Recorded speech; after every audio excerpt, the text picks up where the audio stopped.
Shivanna and Arjun నాకు మిర్చి మాల వేసినప్పుడు శివన్నతోని నేను డిఫెండ్ చేయలేదు. శివన్న చెప్పిన రీజన్ ఏంటంటే గౌతమ్కి ఇచ్చేద్దాం ఈసారి అన్నారు తప్ప, గౌతమ్ చేసిన దానికి నువ్వు చేస్తున్నా అనుకో, నేను ఇచ్చేస్తున్నాను అనుకో. గౌతమ్ నేను డిజర్వ్ అని ఉంచాను కాబట్టి గౌతమ్ వచ్చి నాకు సేవ్ చేశాడు. ఎందుకు సేవ్ చేశాడు? నేను డిజర్వ్ హౌస్ లో గౌతమ్ అని తన్ని సపోర్ట్ చేయలేదు కాబట్టి నన్ను వచ్చి నా మీద నన్ను సపోర్ట్ చేశాడు. అక్కడికి చెల్లి అయిపోయింది గౌతమ్ కి నాకు. ఇప్పుడు మళ్ళీ గౌతమ్ కి ఇచ్చేద్దాం, నీకు చేశాడు కాబట్టి, సేవ్ చేశాడు కాబట్టి నీకు గౌతమ్ కి ఇచ్చేద్దాం మిర్చి మాల లాగేసి. ఓకే. సో యాక్చువల్లీ చెప్పాలంటే అది రాంగ్ పాయింట్. అండ్ మీరు వచ్చేసాక కూడా స్ట్రాంగ్ అని తేజతో కూడా వాడు చాలా స్ట్రాంగ్ కంటెస్టెంట్. ఉండేవాడు.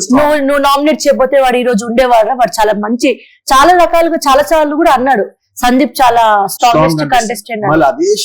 అదే శివన్న ఇలా మాట్లాడడం అనేది నాకు షాకింగ్ అని అనిపిస్తుంది. బట్ ఒకటి ఏంటంటే ఐఎమ్ సో హ్యాపీ. ఇది 13th వీక్ ఏమో 12th week 13th week still Sandeep గురించి టాపిక్ రన్ అవుతుంది హౌస్ లో.